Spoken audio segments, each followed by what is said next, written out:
Hello good morning student. आज मैं आपके पास फिर कुछ मैथ का सवाल लेकर आया हूं जो कि सभी एग्जाम के पर्पज से बहुत अच्छा है, जो लगभग सभी एग्जाम में पूछे जाते हैं इस टाइप के। चलते हैं। पहला प्रश्न है कि एक नाव नदी के बहाव की दिशा में 4 घंटे में 60 किलोमीटर जाती है। 4 घंटे में कितना जाती है? 60 किलोमीटर जाती है। यदि नाव की चाल नदी की दोगुनी हो तो बताएं नदी के बहाव की विपरीत दिशा में नाव 2 घंटे में कितनी दूर जाएगी। तो आपका जो दिया गया है कि एक नाव नदी के बहाव में 4 घंटे में 60 किलोमीटर जाती है। यदि नाव की चाल नदी की चाल का दोगुना हो तो बताएं नदी के बहाव के विपरीत दिशा में नाव 2 घंटे में कितनी दूरी तय करेगा। चलिए, आप एक चीज जानते हैं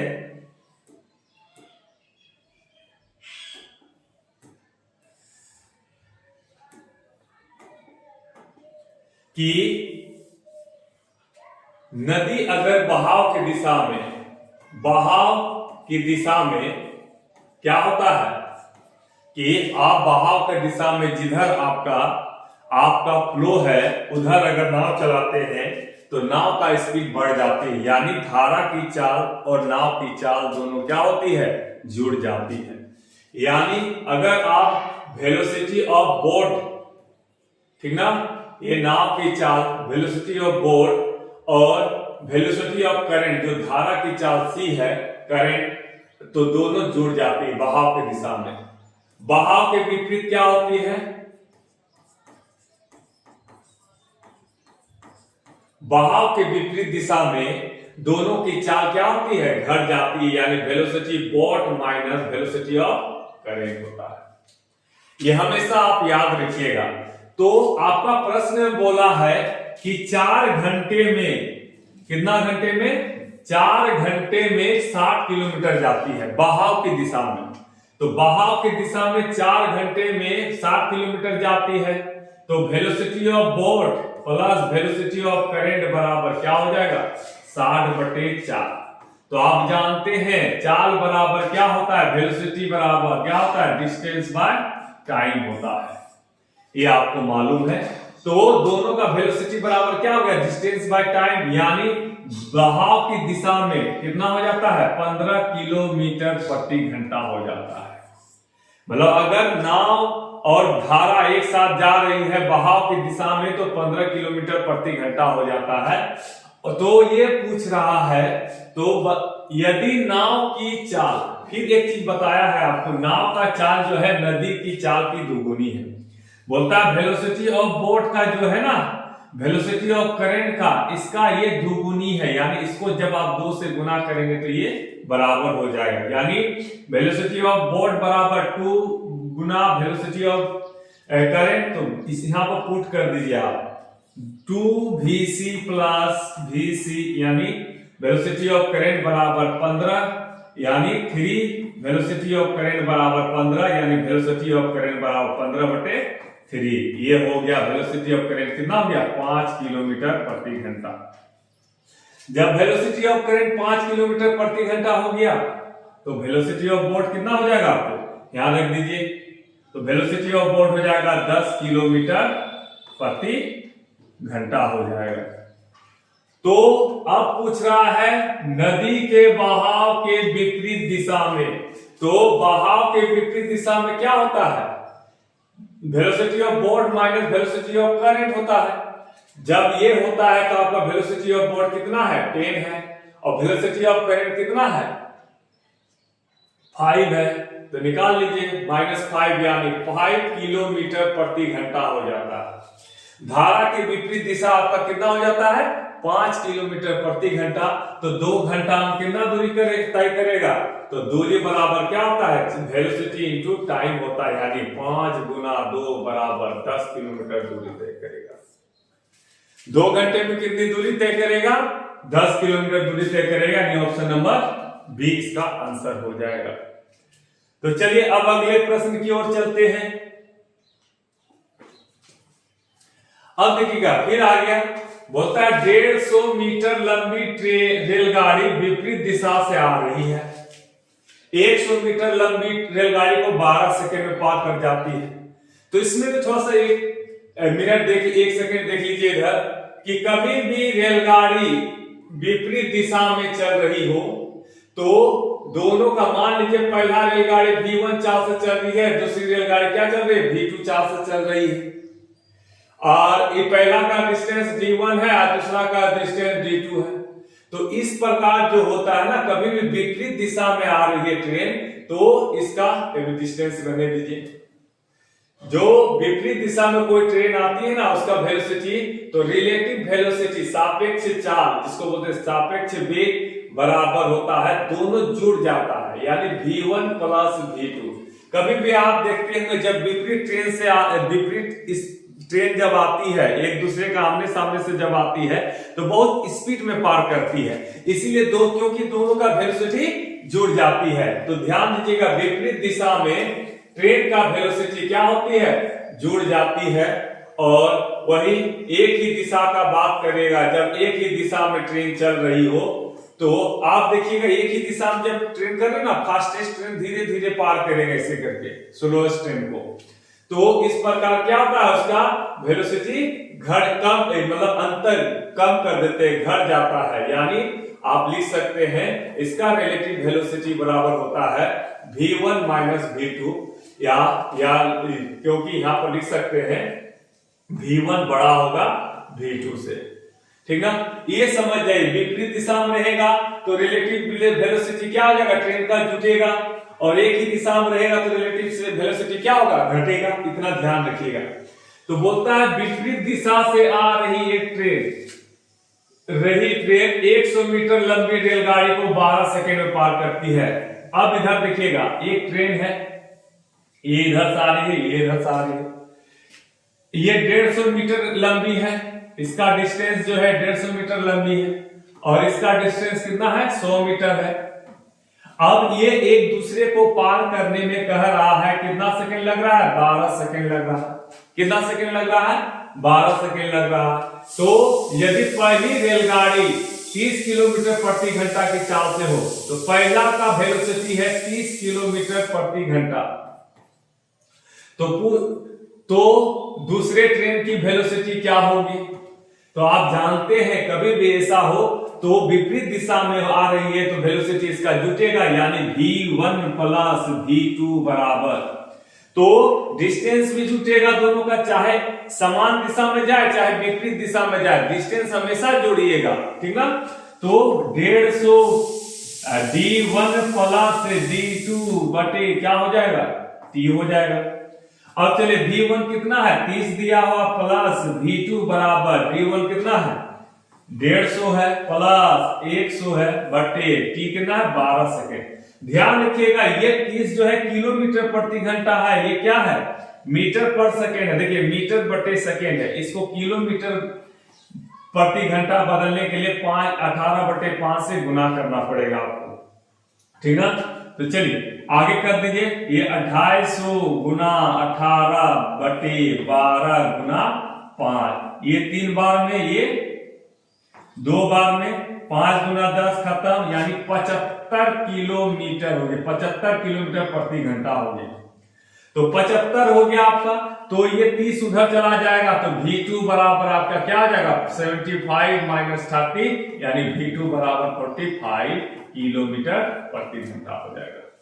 तो आपका क्या आंसर है, क्या 45 किलोमीटर पर घंटा, यानी ऑप्शन नंबर क्या हो जाएगा, आपका बी हो जाएगा। अब चलिए इसी प्रकार अगले सवाल की ओर चलते हैं। कह रहा है 18 लड़का एक काम को 24 दिन में पूरा कर सकता है।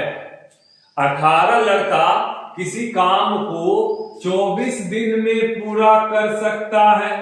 यदि 6 लड़के 12 दिन के पश्चात कार्य छोड़ के चला जाता है, मतलब 18 आदमी 24 दिन तक कर सकता है कोई काम है, बोलता है कि 6 लड़के 12 दिन काम करके छोड़ के चला जाता है, यानी 12 दिन 18 आदमी पूरा काम किया, तब ना 12 दिन के बाद 6 लड़का छोड़ के चला जाता है।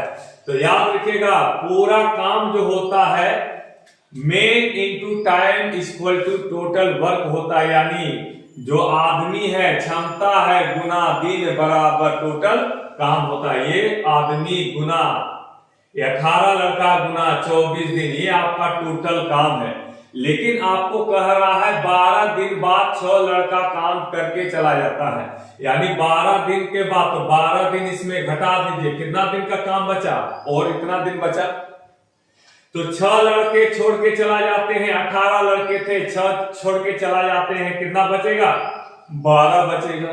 तो अब बोल रहा है शेष कार्य को पूरा करने में कितना दिन लगेगा, तो 18 गुना 12 बटे 12, ये 12 कट गया, यानी शेष काम को पूरा करने के लिए आपको कितना दिन लगेगा, 18 दिन और लगेगा। चलते हैं अब इसी प्रकार अगले प्रश्न में। बोलता है 12 पुरुष या 30 लड़का 72 दिन में पूरा करता है। आप 12 मेल ले लीजिए या 30 बॉय ले लीजिए, ये बोलता है किसी काम को 72 दिन में पूरा करता है। कितना दिनों में पूरा कर सकता है, 72 दिन, यानी 12 आदमी कोई काम को करेगा तो भी 72 दिन लेगा। याद करवाइए 30 लड़का को, तो ये उस काम को 72 दिन में पूरा करेगा। चलिए, तो पूछ रहा है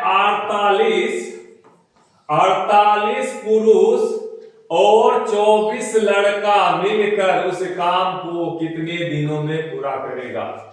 तो ध्यान दीजिएगा, 12 लड़का जितना जो काम कर रहा है 72 दिन में, उतना ही वही काम 30 लड़का कर रहा है। यानी आप बोल सकते हैं कि 12 आदमी जो काम करेगा वो 30 लड़का के बराबर काम करेगा। तो एक आदमी बराबर क्या हो जाएगा, 30 बटे 12 बॉय हो जाएगा, यानी 2, ये 5, यानी 5 बटे 2 वो हो जाएगा, यानी एक आदमी बराबर 5 बटे 2 लड़का। तो इसमें पुट कर दीजिए 48 गुना 1 मेन बराबर इतना, तो 48 बराबर 5 बटे 2 बॉय हो जाएगा, प्लस 24 बॉय। ये कट गया 24 बार में, 24 पंचे 120 बॉय प्लस 24 बॉय, यानी पूछ रहा है अब 144 लड़का कितने दिनों में करेगा। इसका मतलब यही है कि 144 लड़का कितना दिन में करेगा, तो 30 लड़का आपका करता है 72 दिन में। क्या 30 लड़का करता है आपका 72 दिन में, 30 लड़का करता है 72 दिन में, तो 144 लड़का कितना दिन में करेगा, तो 72 गुना 2 15, यानी 15 दिन में करेगा। कितना दिन में करेगा, 15 दिनों में करेगा। यही आपका आंसर यानी ऑप्शन नंबर 3 हो जाएगा। अब इसी तरह चलते हैं अगला प्रश्न में। किसी वर्ष एक परिवार में पहला 3 महीना, अगला 4 महीना और अंतिम 5 महीना क्रमशः 8400 रुपया मासिक और 10,080 और 10,608 मासिक है। बोलता है पहला 3 महीना कितना, 8400 रुपया मासिक है, अगला 4 महीना कितना, 10,080 रुपया है, और अगला 5 महीना कितना है, 10,608 रुपया है। ठीक है, तथा वार्षिक बचत इतना होता है, परिवार का औसत मासिक आय क्या होगा। तो ये आपका खर्च है टोटल 12 महीना में आपका कितना खर्च हो रहा है वो देखिए आप। 3 महीना में इतना खर्च करता है, 4 महीना प्रत्येक 3 महीना का जो खर्च है, 3 महीना प्रत्येक महीना जो है इतना ही खर्च करता है, 4 महीना इतना करके खर्च करता है, 5 महीना आगे 5वां में 5 महीना तक 10,608 रुपया करके खर्चा करता है। तो ये जो टोटल खर्चा 3 महीना, हर एक महीना इतना, और अगला 4 महीना 10,080 रुपया करके, और अंतिम 5 महीना 10,608 रुपया करके करता है। तो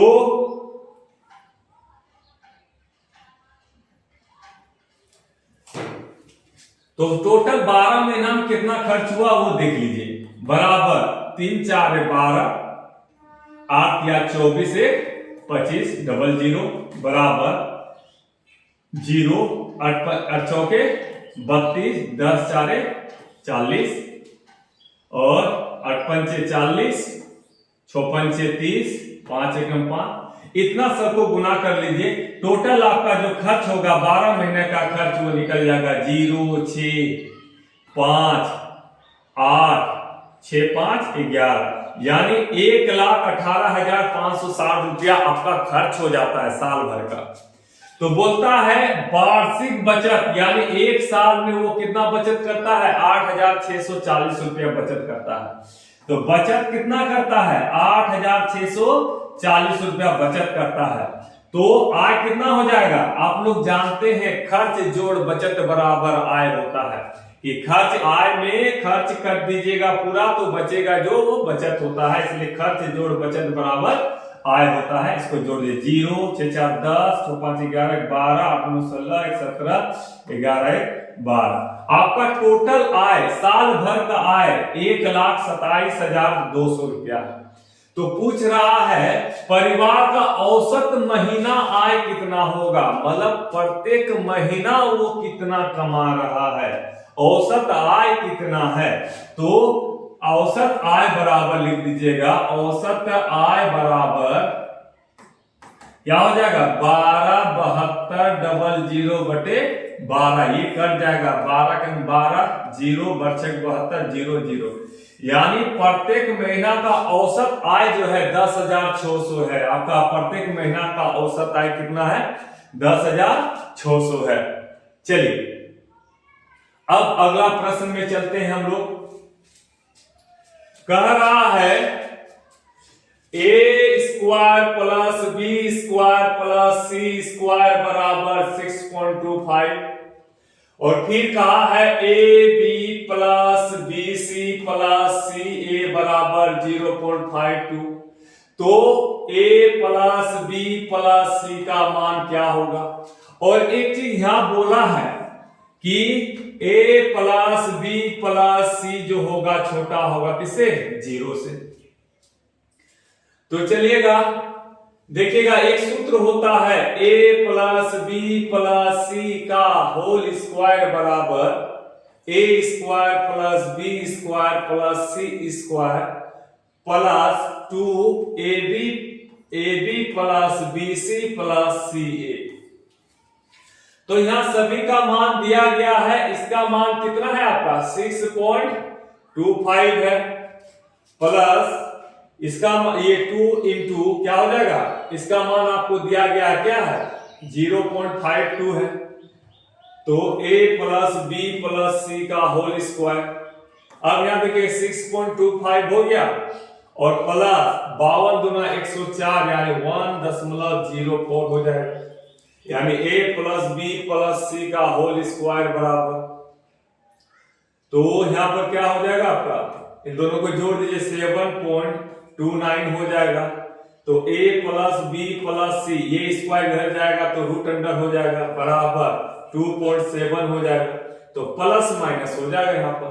तो आपका यहाँ पर कह दिया है, यहाँ प्लस माइनस नहीं मार दीजिएगा, तो डी नंबर आंसर दिया हुआ उसमें आपको यहाँ पर आपको कह दिया है कि a plus b plus c का जो मान होगा 0 से छोटा होगा, 0 से क्या होगा छोटा होगा। इसका दो मान है प्लस 2.7 और माइनस 2.7। तो आप बताइएगा 0 से कौन छोटा होगा, यही होगा छोटा ना, इसका आंसर ये हो जाएगा, यानी ऑप्शन नंबर 1 हो गया। अब चलते हैं अगले प्रश्न में। कह रहा है x का पावर 100 प्लस x का पावर 99 प्लस k, बोलता है कि x प्लस 1 से पूरी तरह से विभाजित है, ये जो है x प्लस 1 से पूरी तरह विभाजित है। तो अब ध्यान दीजिएगा, कभी भी जिससे आपको भाग देना होता है, कभी भी किसी से आपको भाग देना होता है, तो उसको बराबर के 0 लिखिए, उसके बराबर करके क्या लिखिए, 0 लिखिए, और यहां पर x बराबर -1 हो गया। और जिसको आप भाग देते हैं, जिसको आप भाग देते हैं उसको शेषफल के बराबर, इसमें तो जब भाग देते हैं तो शेषफल बोलता है पूरा विभक्त हो, जब विभक्त हो तो शेषफल क्या आता है, 0 होता है। तो आपको हम बता देते हैं, जिससे आपको भाग देना होता है उसको 0 के बराबर लिखना है और उसका मान निकालना है, और समीकरण को शेषफल के बराबर लिखना है, समीकरण को शेषफल के बराबर लिखना है। तो यहां पर x बराबर क्या हो जाएगा, -1 का 100 हो जाएगा, प्लस -1 का पावर 99 हो जाएगा, प्लस k बराबर 0 हो जाएगा। -1 का पावर 100 क्या हो गया, तो किसी भी माइनस का अगर ऊपर में सम संख्या हो तो हमेशा प्लस होता है, +1।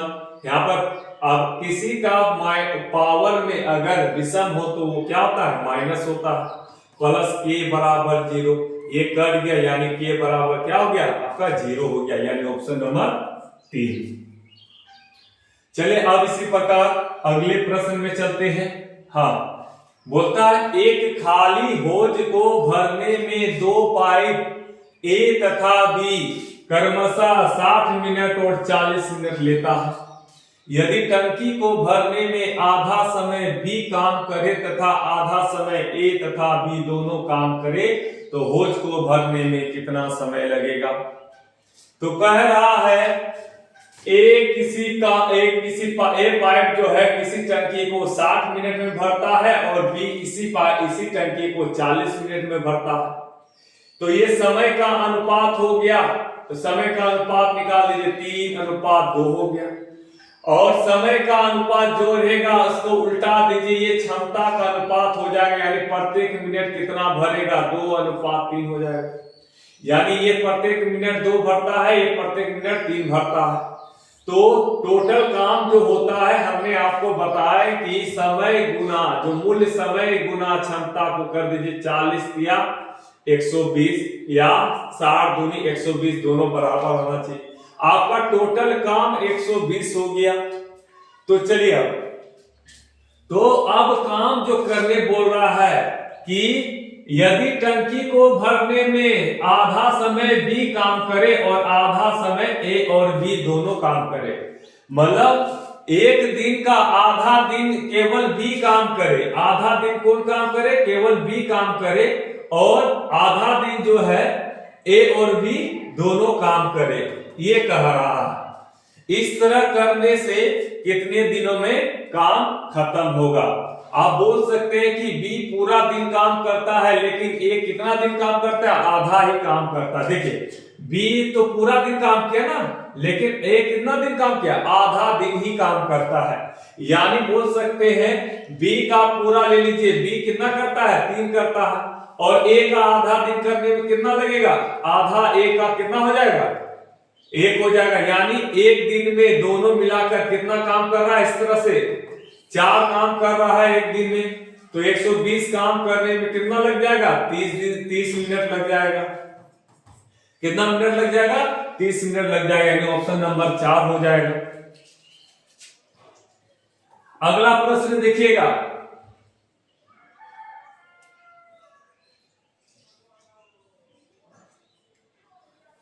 कि राजा राजू को 12% हानि पर एक घड़ी बेचता है। राजू वही घड़ी रवि को 12.5% लाभ पर बेच देता है। यदि राजा राजू को उस कीमत पर घड़ी बेचता है जिस कीमत पर घड़ी रवि ने खरीदी थी, तो राजा को हुए लाभ या हानि की प्रतिशत क्या होगी। तो कह रहा है राजा राजू को 12% हानि पर बेचता है, फिर राजू वही घड़ी को, जो राजू खरीदा ना, वही घड़ी को जितना वो खरीदा था उसका 12.5% लाभ पर किसको बेच दिया, रवि को बेच दिया। तो अब कह रहा है कि राजा राजू को अगर उसी कीमत पर बेचता जिस कीमत पर राजू ने रवि को बेचा तो कितना परसेंट का लाभ या हानि होता उसको। चलिए हम लोग देखते हैं अब। तो सबसे पहले अगर हानि बोल दिया है तो कोई चीज का 12% अगर हानि होता है तो कोई भी अपने आप में 100% होता है, तो 12% हानि बराबर क्या लिख सकते हैं 88/100 लिख सकते हैं, ठीक ना। 12% हानि होता तो बचा कितना 88% ही बचा आपका। तो 88% इसको 2 से 4 से काट दीजिए, ये 25 हो जाएगा, ये 22 बार में कट जाएगा, यानी इसका मान कितना हुआ 22/25 हो गया। और कोई घड़ी को 12.5% लाभ पर बेचता है तो 12.5% अगर लाभ बोल रहा है तो क्या हो जाएगा, तो 112% हो जाएगा। वो भी आप 100% है 12.5% लाभ हो जाएगा तो 112.5% हो जाएगा। तो इसको लिख सकते हैं 224, अरे 225/100 हो जाएगा। यही 25 नंबर 25 4 हो जाएगा, ठीक ना। 25 नंबर 25 चौके हो जाएगा। इतना परसेंट नीचे 2 भी है 200, ठीक ना।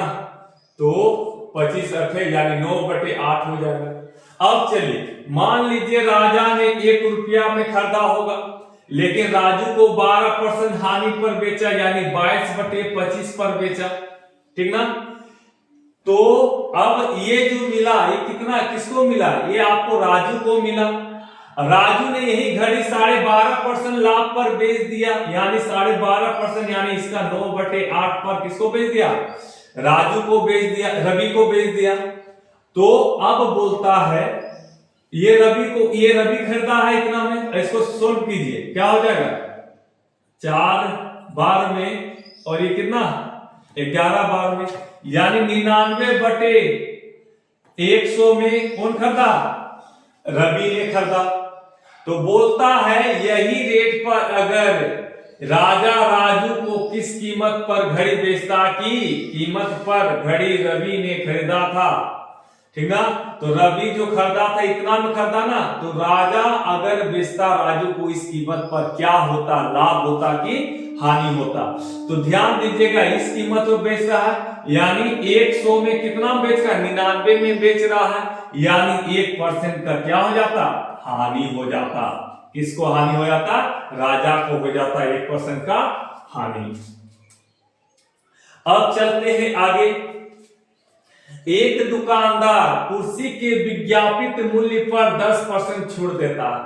मान लीजिए एमआरपी लिखा है, एमआरपी कितना है 100 है, उसमें 10% छूट पर देता है यानी बेचता है कितना, वो छूट पर देता है यानी बेचता है कितना पर 90 पर बेचता है, 10% का छूट हो गया। अब क्या बोलता है 20% लाभ प्राप्त करने के लिए 600 रुपए की लागत वस्तु को कुर्सी को कितना मूल्य पर अंकित किया जाना चाहिए। तो आपको 20% लाभ प्राप्त करने के लिए 600 रुपए के लागत वाले कुर्सी को कितना अंकित करना पड़ेगा आपको। तो आपको खरीदे हैं कितना में 600 रुपया दिया हुआ है, आपको लागत मूल्य कितना 600 में, इसमें आपको 20% लाभ प्राप्त करना है ना जी। तो 20% लाभ प्राप्त कर रहे हैं तो 600 रुपया यानी बेच रहे हैं कितना 600 का 120% में बेच रहे हैं, यानी आप बेच रहे हैं कितना में 720 टका में बेच रहे हैं। अब बेच कितना में रहे हैं 720 रुपया में बेच रहे हैं। जब 720 रुपया में आप बेच रहे हैं तो आप तो बेच रहे हैं कितना 10% छूट देके इसमें बेच रहे हैं, 10% छूट देकर ही बेच रहे हैं ना, यानी ये 90% में आप बेच रहे हैं कितना, जो अंकित मूल्य है अंकित मूल्य का 90% में आप 720 बराबर बेच रहे हैं। तो हमेशा एमआरपी 100% लिख दीजिए। ये क्या है एमआरपी आपका क्या है 100% है, यानी 720/90 गुना 100 हो जाएगा आपको। ये 9 8 72 यानी आपका कितना हो जाएगा अंकित मूल्य 800 रुपया होना चाहिए। आपका कितना अंकित मूल्य है 800 रुपया होना चाहिए। चलिए अब अगला प्रश्न की ओर चलते हैं।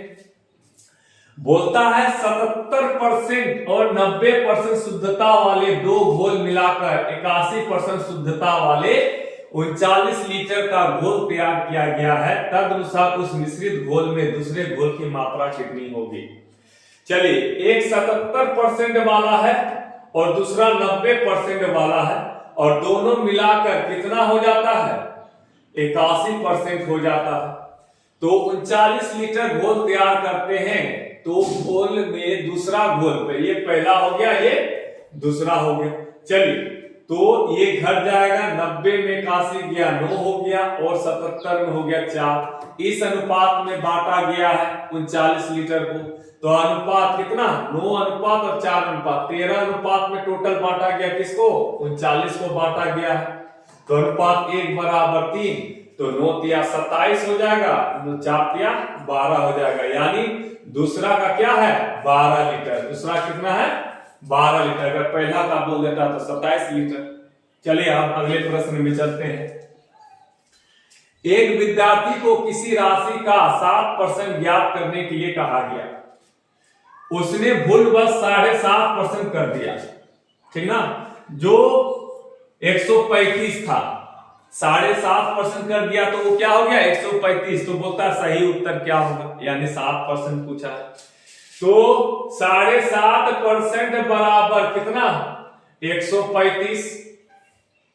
तो 7% मांगा ना, 7% बराबर क्या हो जाएगा, 135 बटे 7.5 गुना 7 हो जाएगा, यानी 7 गुना 14 1 15, 135 बटे 15 बटे 2 गुना 7 हो जाएगा। ये ऊपर चला जाएगा, 15 नामा, यानी 9 दूनी 18 गुना 7, ठीक ना, 18 गुना 7 यानी 126 हो जाएगा। Option number 126, option number 3। चलिए, अगला प्रश्न में फिर हम लोग चलते हैं। किसी परिवार का चावल, मछली, खाद, तेल पर किए जाने वाला व्यय मतलब खर्चा 12:17:3 के अनुपात में है। इन वस्तुओं के मूल्य में क्रमशः 20%, 30% और 50% वृद्धि करने पर पूछ रहा है, पहले जो व्यय करते थे अब कितना परसेंट आगे बढ़ चुका है, वृद्धि हो गया है। चलिए, चावल लिखिए, मछली लीजिए और तेल लीजिए। इसका अनुपात क्या है, 12:17:3 है।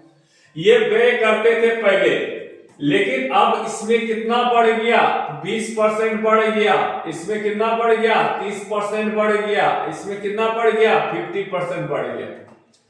तो कोई चीज अपने आप में, ये चावल जो है 100% है, 20% बढ़ जाइएगा तो 120% हो जाएगा, यानी 12 का 120% निकालिए।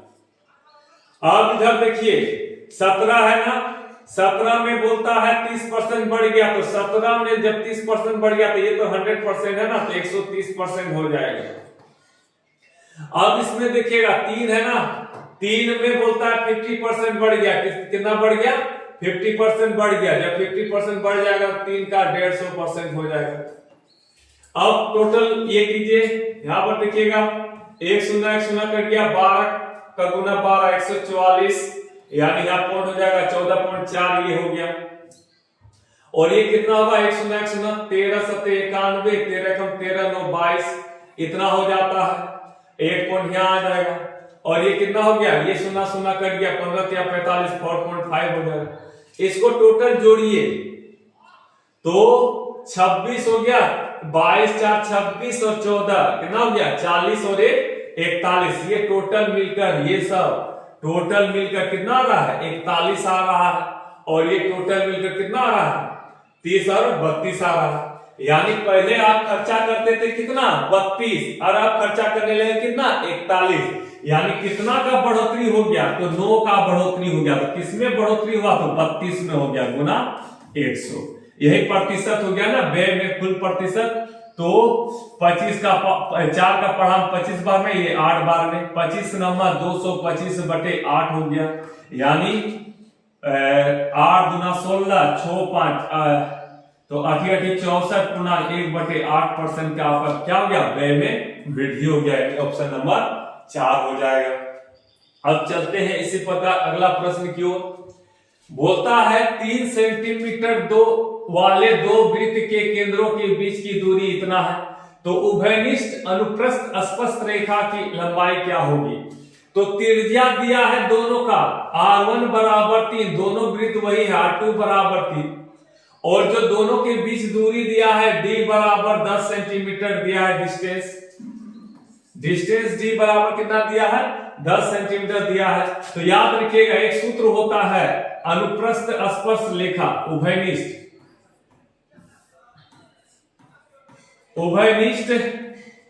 अनुप्रस्थ स्पर्श रेखा की लंबाई बराबर होता है root under d square minus R1 plus R2 का होल स्क्वायर होता है। यानी डी स्क्वायर कितना? 10 का स्क्वायर माइनस 3 प्लस 3 का होल स्क्वायर, यानी लिख सकते हैं कितना? रूट अंडर में है, यानी 100 माइनस 36 का रूट अंडर, यानी रूट अंडर 64, यानी 8 सेंटीमीटर। तो अनुप्रस्थ जो लंबाई है उसका कितना हो जाएगा? 8 सेंटीमीटर हो जाएगा। इसका एक सूत्र याद कर रख लीजिएगा, ये वाला उभयनिष्ठ अनुप्रस्थ स्पर्श रेखा की लंबाई root under d square minus R1 plus R2 का होल स्क्वायर। अब चलते हैं अगला प्रश्न में। दो समद्विबाहु त्रिभुज के शीर्ष कोण बराबर है, उनके संगत शीर्षलंबों की अनुपात 4:9 है, तो इनके क्षेत्रफल का अनुपात क्या होगा? कभी भी शीर्ष लंब बोल दिया और बोल दिया है आपका कोण बराबर है, तो भुजाएं क्या होती है? संगत होती है। ये तो इसका जो होता है, कभी भी इसका शीर्ष लंब दिया है 4/9, अगर क्षेत्रफल मांग लिया जाए तो इसका वर्ग के बराबर होता है। क्षेत्रफल जो होते हैं शीर्ष लंब के वर्ग के बराबर होता है। चौचौ के 16 9 81, यानी आपका 16:81 आंसर हो जाएगा, ऑप्शन नंबर 1। अब चलते हैं अगला प्रश्न में। भाग से संबंधित एक प्रश्न में भाजक भागफल का 8 गुना तथा शेषफल का 4 गुना है। यदि शेषफल 12 हो तो भाज्य ज्ञात करें। कह रहा है भाजक जो है भागफल का 8 गुना है और शेषफल का 4 गुना। भाजक के बारे ही बोला, शेषफल का 4 गुना है और शेषफल आपका दिया है कितना? 12 दिया है। तो बताइए भाजक कितना हो जाएगा? भाजक आपका इसका 4 गुना है ना, तो बच्चों के 48 हो जाएगा। और भागफल जो है, भागफल क्या हो जाएगा? भागफल का ये भाजक जो है भागफल का 6 गुना है, तो 6 गुना है तो ये क्या हो जाएगा? 8 हो जाएगा। 8 गुना है, यानी ये 8 गुना इसका, ये 8 गुना है तो ये 6 हो जाएगा। तो भाज्य ज्ञात करने बोला है, क्या ज्ञात करने बोला है? भाज्य। तो भाज्य बराबर क्या होता है? भाजक गुना भागफल जोड़ शेष होता है।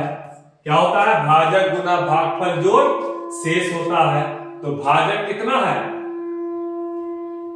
48 है, गुना भागफल कितना? 6 जोड़ 12, यानी 8 का 48, 6 24 28 जोड़ 12, यानी आपका कितना हो जाएगा? भाज 300 हो जाएगा। अब भाज कितना हो गया? 300 हो गया। अब चलते हैं फिर अगले प्रश्न में। चल इसको घटते क्रम में लिखने बोला, किसको? -3/7, 2/3 और -1/3 को अगर घटते क्रम में रखा जाए तो कौन सा होगा? तो चलिए, हमेशा पॉजिटिव नंबर सबसे बड़ा होता है। तो देखिए दोनों में नेगेटिव है 2 को, एगो पॉजिटिव, यानी सबसे बड़ा कौन हो गया? 2/3 हो गया। घटते क्रम में बोला। अब इन दोनों में आप देखिए -3/7 और -1/3 में कौन बड़ा है? तो इसको क्रॉस मल्टीप्लाई करते हैं इस तरह। तो 3 तिया 9 -9 और ये -7, तो दोनों में से कौन बड़ा है ये बताइए। तो ये वाला बड़ा है, ये छोटा है, तो पहले इसको लिखेंगे -1/3 फिर -3/7, यानी इस प्रकार से होगा। इसके बाद ये स्टेप में होगा, तो ये स्टेप कौन सा है? ऑप्शन नंबर 3 में है। चलिए अगला प्रश्न में, किसी समचतुर्भुज के विकर्ण क्रमशः 8 सेंटीमीटर और 12 सेंटीमीटर है। मतलब पहला विकर्ण क्या है? 8 सेंटीमीटर है और दूसरा विकर्ण कितना है? 12 सेंटीमीटर है। तो क्षेत्रफल बोला है, तो जानते हैं समचतुर्भुज का क्षेत्रफल बराबर क्या होता है? समचतुर्भुज का क्षेत्रफल बराबर होता है 1/2 गुना पहला विकर्ण गुना दूसरा विकर्ण। तो 1/2 गुना 8 गुना 12, यानी ये 6 बार में कट गया, 48 हो गया। ऑप्शन नंबर बी हो गया। कितना हो गया क्षेत्रफल? 48 हो गया। चलते हैं अगला। जब ब्याज वार्षिक संयोजित होता है, जब ब्याज क्या होता है? वार्षिक संयोजित होता है, तो चक्रवृद्धि ब्याज पर निवेश की गई कोई निश्चित राशि 3 वर्षों में 27,000 तथा 6 वर्षों में 6400 रुपया हो जाता है। यानी समय 3 साल में कोई राशि जो अमाउंट कितना हो जाता है? यानी मिश्रधन जो होता है मिलकर कितना हो जाता है? 3 साल में 27,000 हो जाता है, ठीक ना। और वही 6 साल में जो मिश्रधन बनता है वो कितना हो जाता है? वो 64,000 हो जाता है। तो दोनों में कितना साल का डिफरेंट है? तो 3 साल का डिफरेंट है। कितना का डिफरेंट है? 3 साल का डिफरेंट। कभी भी ऐसा आ जाए तो ध्यान दीजिएगा। तो 3 साल बाद ये है ना, तो रूट अंडर करने पर 3 जितना बोलेगा ये यहाँ पर करने में डाल दीजिएगा और रूट अंडर कर दीजिएगा 64,000 बटे क्या आ जाएगा? 27,000 हो जाएगा। तो ये सुना कट गया, यानी 4/3 हो जाएगा। क्या हो जाएगा? 4/3 मिश्रधन हो जाएगा। जब 4/3 मिश्रधन हो जाएगा तो मूलधन 1 होता है, मूलधन 1 होता है, यानी आपको ब्याज कितना मिला? 1/3 मिला। तो 1/3 कितना परसेंट है जी? बराबर 33.1/3% हो जाएगा। तो इसका दर प्रतिशत कितना है? 33.1/3%। ये वाला समझ गए आप लोग? फिर से बता देते हैं। जब समय बता दे 3 साल के लिए मिश्रधन 27,000 है, फिर 6 साल के लिए मिश्रधन इतना है, तो दोनों का डिफरेंस कितना? 3। यहाँ 3 रहे, 4 रहे, 5 रहे, जितना रहेगा सब यहाँ करनी पर डाल दीजिएगा। तो 64,000 बटे, तो बाद वाला पहले लिखिएगा, 64,000 बटे 27,000 हो गया। तो इसको काट दीजिएगा, इतना आएगा। तो ये जो है मिश्रधन है आपका, क्या है? मिश्रधन 4/3। इसमें 1 घटाइएगा तो आपका ये क्या निकल जाएगा? आपका ब्याज निकल जाएगा। 1/3 ब्याज जो है एक कितना परसेंट है? तो ये निकल गया आपका 33.1/3%।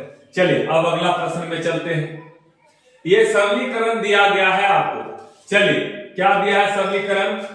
1/2 ऑफ 8/5 भागा छोट मंझली ब्रैकेट 2.1/2 घटा 5/16 जोड़ 3/5 गुना 1.7/8 भागा 2/3 और यहाँ मंझली ब्रैकेट। अब चलिए सबसे पहले ऑफ का काम करते हैं ना हम लोग। तो 4/5 हो गया भागा, चलिए आगे क्या है? 2 दूनी 4 1 5/2 हो गया माइनस, यहां देखिएगा क्या है अंदर में। तो 5/16 जोड़ 3/5 गुना 8 एकम 8 7 15/8 भागा को गुना बदलेंगे 3/2 हो जाएगा। क्या हो जाएगा? 3/2 हो जाएगा। तो 4/5 भागा, यहां पर देखिएगा 5/2 घटा, देखिए 3 बार में कट गया। अब देखिए क्या लिख सकते हैं आप यहां पर? 5/16 जोड़ 3 3 27/16। तो लिख सकते हैं 4/5 भागा 5/2 घटा, दोनों का एलसीएम 16, 27 5 32, ये कट गया यानी 2 बार में। तो 4/5 भागा, यहां देखिए क्या हो जाता है?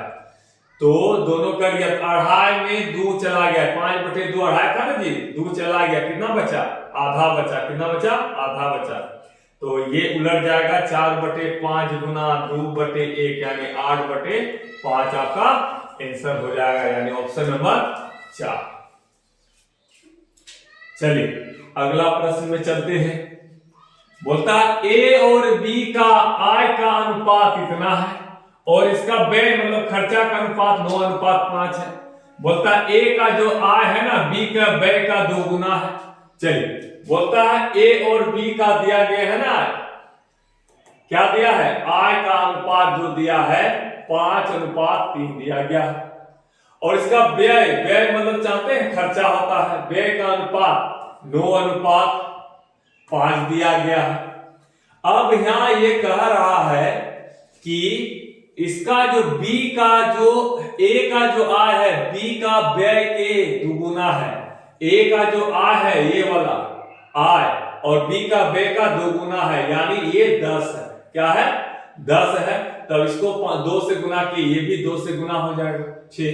तो बोलता है बचत का अनुपात क्या होता है, बचत का अनुपात क्या होता है, जितना आय है उसमें जितना खर्चा किए जो बचा वो क्या कहला गया, बचत, यानी घटा देते हैं। 6 में 5 गया 1 और 10 में 9 गया 1, यानी उसका बचत का अनुपात 1:1 है। अब चलते हैं अगले प्रश्न में। बोलता है 74 नंबर कि 8, 11, 6, 14, 1 तथा 13 का माध्य 66 है। तो माध्य तो आप जानते हैं माध्य बराबर क्या होता है, ठीक, कुल योग बटे संख्या, संख्या हो जाएगा, कुल योग बटे संख्या, मतलब नंबर अंक, संख्याओं का संख्या जो बोल सकते हैं, कुल योग बटे नंबर जिसको बोलते हैं नंबर, ठीक। तो माध्य बराबर कुल योग बटे नंबर से, के को नंबर है, माध्य कितना है 66 है। तो कुल योग कर दीजिए 8 प्लस संख्याओं का कुल योग, संख्याओं का कुल योग बटे संख्या। तो यहां लिख दीजिए संख्या, ये को संख्या है, संख्याओं की संख्या। तो सबको जोड़िए, 8 plus 11 plus 6 plus 14 plus 8 plus 13 बटे के को संख्याओं का संख्या है 1 2 3 4 5 6 लिख दीजिए। तो 6 से ये मल्टीप्लाई हो जाएगा, तो 8 11 जोड़िए इसको, 11 8 19 19 6 25 25 25 और 14 25 14 39 39 13 52, यानी 52 प्लस 1 से बराबर 66 गुना 6 लिख सकते हैं। तो 1 से बराबर क्या हो जाएगा आपका, तो 6 के 36 इतना, ये 52 उधर चल जाएगा, घट जाएगा, यानी 344 आपका आंसर हो जाएगा। तो क्या हो जाएगा आंसर 344। अब अगला प्रश्न में चलते हैं। बोलता है दंड आलेख में अभी, राम और विमल द्वारा अंग्रेजी और गणित है, क्या है, अंग्रेजी और गणित विषय है, तो प्राप्त अंकों को दर्शाता है। तो बोलता है अभी द्वारा प्राप्त कुल अंक, अभी द्वारा कुल कितना अंक प्राप्त हुआ है, इतना है ना अभी जी। तो अभी कितना है, अभी जो है आपका है 60 प्लस 75 है, यानी 135 है। और राम द्वारा विषयों में प्राप्त अंकों का कितना प्रतिशत कम है, राम कितना अंक प्राप्त किया है, राम 80 और 70 प्राप्त किया है, 80 प्लस 70 प्राप्त किया, यानी 150 प्राप्त किया है। तो राम द्वारा प्राप्त अंकों में कितना इसका कम है, तो कितना कम है, 15 कम है। तो राम से कितना कम है, राम का बोला है ना गुना 100, ये 10 बार में खत्म, यानी 10% क्या है, कम है। अभी कितना राम से कम है, 10% कम है। चलिए आपका हो गया आज। तो आपका इतने ही, अगले दिन मैं फिर कुछ मैथ के सवाल लेकर आऊंगा और कुछ रीजनिंग का भी लाऊंगा, ठीक। अब इसी के लिए आज धन्यवाद।